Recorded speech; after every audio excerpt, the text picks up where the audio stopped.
too old to get a tattoo? If you're turning 50, it's your choice. Today is my 50th birthday. I knew I wanted to take this milestone by the horns and celebrate in some maybe unconventional ways. So whether you're approaching a milestone in your life and looking for some inspiration, or maybe you're just curious what crazy things I did to celebrate mine, I invite you to join me for the story of how I turned 50. In this video, I'm going to share what I did all year in preparation to keep me fresh and developing and learning, and then culminating with my birthday month. And you won't want to miss the final celebration of my birthday weekend with a themed party, and you're definitely going to want to stay to the end to hear all about that. I started celebrating my birthday in January with some monthly challenges and kept going up until this weekend and today. I did celebrate all year. Side note, I think at the age of 50, you are entitled to call it a birthday year, birthday month, and birthday weekend. I feel like that's fair. I feel like I'm entitled to that. Tell me if I'm wrong.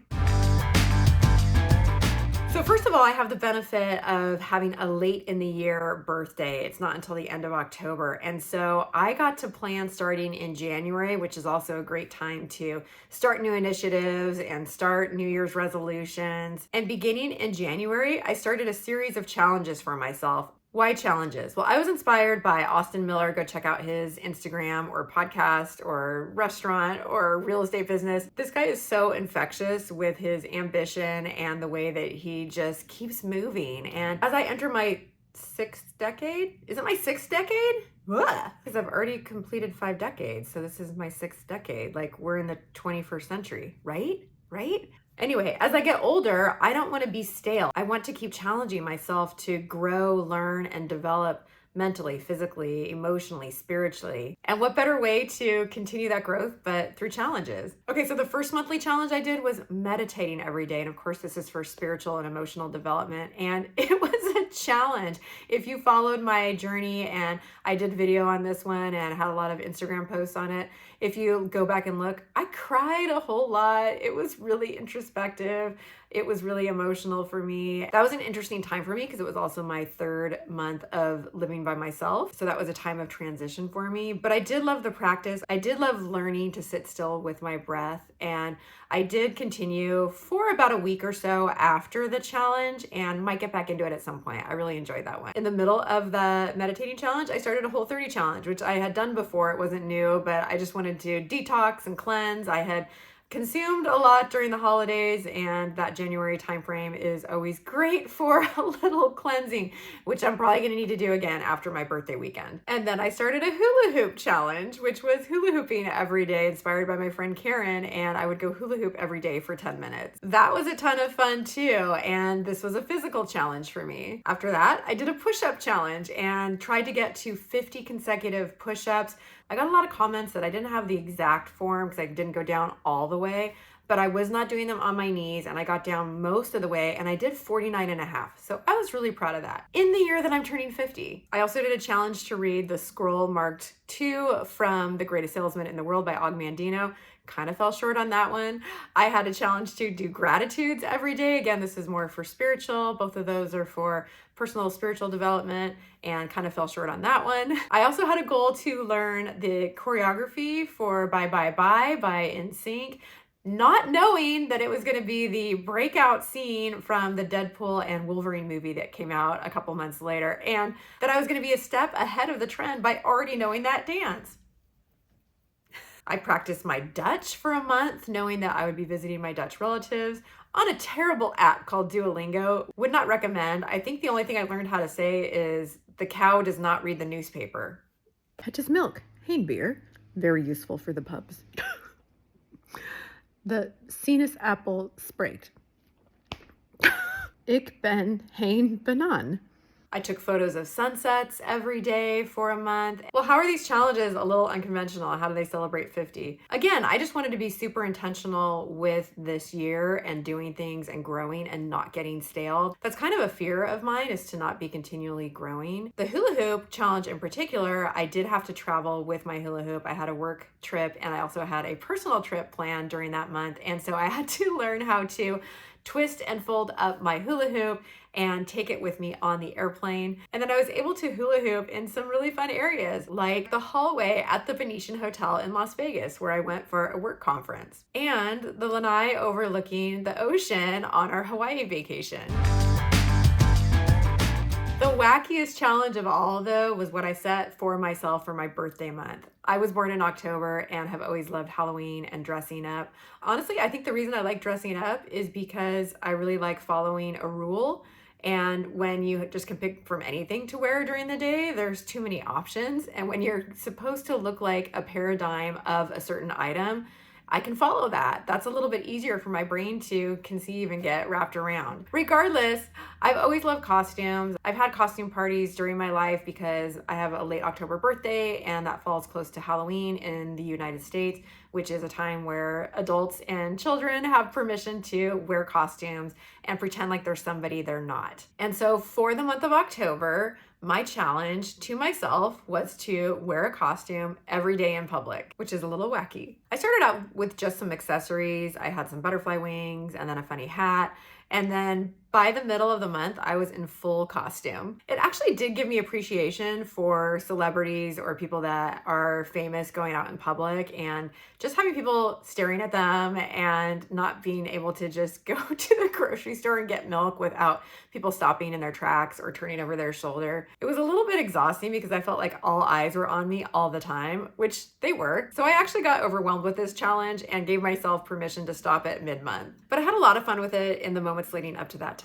I don't know if I'll continue it. I do have a couple ideas for November and December, or if the culmination of my 50th birthday is where those end. But it's been a lot of fun. It's really stretched me, and I've enjoyed the challenges so far. So why is this an unconventional approach to turning 50? Because I don't know anyone else that's done anything like this. If you're enjoying this video, please consider subscribing. I make videos about trying things. So I love try on hauls. I love monthly challenges. I love travel. I like just doing new things to explore this world and keep myself motivated. And whether you're looking for inspiration or maybe just some entertainment, I invite you to join and laugh with me as I keep trying things.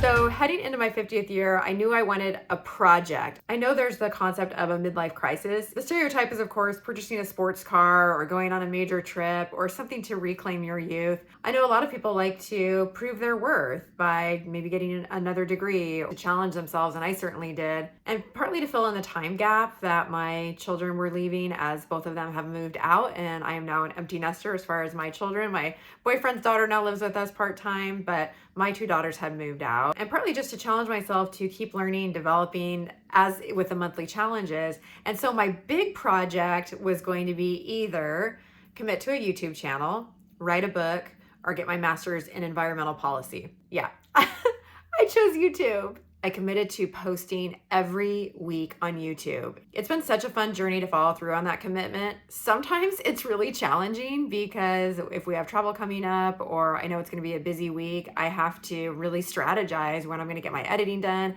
when I'm gonna do my filming, all of that. But overall, I'm really glad I've made that commitment. I've learned so much this year. I've met some amazing people that I wouldn't have met otherwise. Now, I may still do those other two, but YouTube's taking up a lot of my time and I'm having a blast. So for now, I'm sticking to YouTube. Why is that a little crazy? Why is that a little epic? None of my friends are on YouTube. I don't know people my age that are doing this.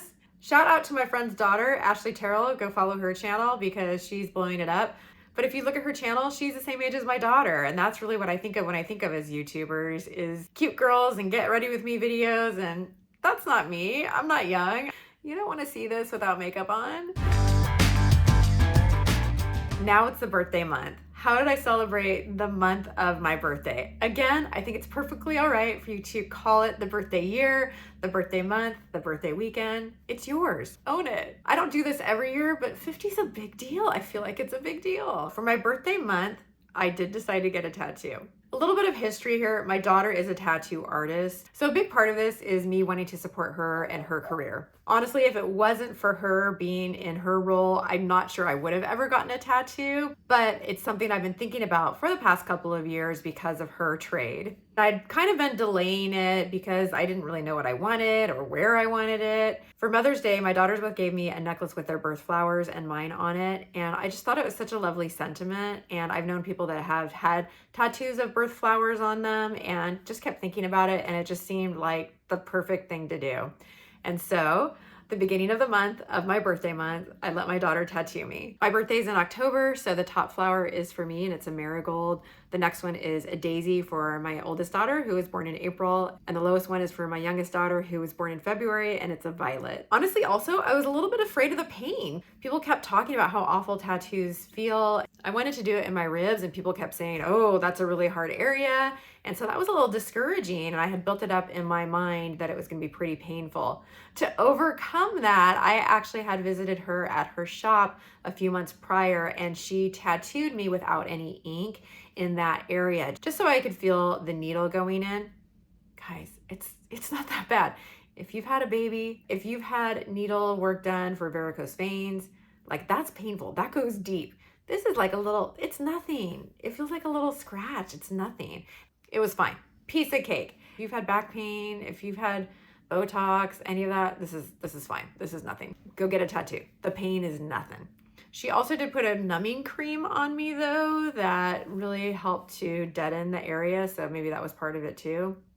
But for me, it was not an issue at all. And yes, as a 50-year-old, I now have my first tattoo. And I say first, not last. There may be more. I don't know. Have you ever seen those Instagram stories where they say check off all the list, and it's have you skydived? Have you bungee jumped? Have you ziplined? Have you been to 50 states? Have you yada, yada, yada? And whenever I do those, I've done most of those things. I skydived, I bungeed, I did all that. I've traveled, I've seen a lot. I've lived a great, exciting life. And the only two I haven't been able to check for my whole life are I haven't gotten arrested and I don't have a tattoo. Guess what? There's only one left. I'm going to be able to check them all except the have you been arrested? That was the other reason I wanted to do it. Next, we're heading into the birthday weekend and the final celebration. So you're not going to want to miss what I did to actually celebrate the day and the weekend of my birthday. The Friday night of my birthday weekend, I hired a friend who is a fantastic photographer to do a family photo session. So I know it's not uncommon to hire a photographer for senior portraits or a wedding or something like that, but I wanted to remember this moment in time for me. I know looking back on when I was younger, sometimes I think, gosh, I was, so much younger looking then, or my body looked better, or my eyes weren't as droopy. I didn't have as many wrinkles, all those things. And you think back at that moment in time, and in that moment, you think you looked better previously. Well, I want to stop the moment in time and take photos with my family, realize and have that moment of time of turning 50. Hopefully I'll have some of the photos back to include here, but this was something that I don't hear a lot of people doing when they turn 50. I often just take selfies of myself, but I'm not a professional photographer, and that professional photographer can really just see the lighting and do the editing. And this was a gift I gave to myself for my birthday, and I'm really glad I did it. Hiring a photographer can be expensive, so maybe get a friend to go take photos for you, but I highly recommend it to commemorate the experience. And then because we were already dressed up, we went to dinner, so that was perfect. We went to one of our favorite Mexican restaurants, and my boyfriend had special menus printed up with my name on them. He served special wine and had dessert. And I got to taste the Añejo Clase Azul. I don't know, it was the one with the Day of the Dead decorations on it, which is supposed to be one of the best Clase Azul tequilas. I don't know which one it was, but it tasted like honey. It was delicious. 10 out of 10, recommend. Well, I mentioned I love costumes, and my birthday does fall near Halloween. So what I wanted to do for my birthday was have a costume party and make all of my friends and family dress up and come in costume. One thing I really love about getting older is being able to articulate what I want and to express it and not feel apologetic or guilty for asking for it. And I wanted a costume party for my birthday. I was pretty clear about that, and my friends know me, and they obliged. Nick and I dressed up as characters from one of our favorite movies. Well, not exactly a character. He was Hannibal Lecter, and I was the referred to screaming and then silent lambs. So we were from the movie Silence of the Lambs, although there aren't actually lambs in the movie, if you know the movie at all. We rented out a local historic building, we hired a DJ, we hired caterers, and all of our friends came and we drank and we danced and we ate and we laughed and they all sang happy birthday to me. And it was just a magic, beautiful, perfect birthday celebration. I love seeing people's costumes. People got super creative. Of course, we had rockers and people from different time periods. One of my dear friends asked me what some of my favorite movies were, and I mentioned The Princess Bride. And so she went out of her comfort zone and dressed up like Princess Buttercup, and her husband was Wesley. One, I appreciate because of the costume, but two, because they dressed for me, which meant so much to me. What I loved about the party was how many people commented in advance about what an effort it was, or we're only dressing up for you. A lot of times it was making their spouse or significant other put on costumes that was more of a challenge. But at the end of it, I think people actually really like dressing up. I think they had fun. They could just be lying to me because it's my birthday, but I think they actually liked it. I think people like having an excuse to dress up. And even though maybe it's not something they would choose to do or isn't default, I think the fact that they dressed up for my birthday, I think they all had a good time. My daughter, the tattoo artist, dressed up as Ted Lasso, and she's got a ton of hair and somehow fit it into a wig, and she looked like a boy. It was hilarious. In fact, my mom was looking through the photos after the event and couldn't find her. One of my friends dressed up in an evening gown with a boa, and her husband looked like a lumberjack, and I couldn't figure it out. Then she told me they were town and country. I loved it. But I love seeing all my friends dress up in costume. It brightens my heart to see the joy and levity that can occur in others when they dress up and they see each other dressing up. That's what I wanted for my birthday, and it was achieved. People walking in, seeing each other, laughing, taking photos, commenting on their costumes. You don't get that with just a regular party, only at a costume party. And so while some people may have complained about the effort, I'm so glad I made people wear costumes. It made me so happy that they rose to the occasion and obliged my desire, but I think they also really enjoyed it.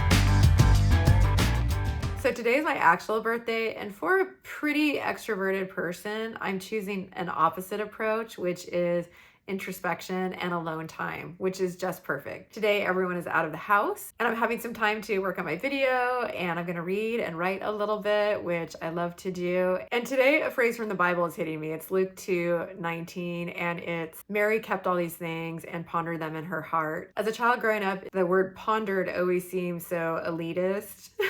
But it really just meant not taking things for granted and taking time to hold things and treasure them in your heart of hearts. And that's really what I'm doing today. Is I'm taking that reflection day to ponder in my heart everything I've done this year, all the ways that people I love have helped me to celebrate, acknowledged me, shared their love with me, and I'm pondering them in my heart.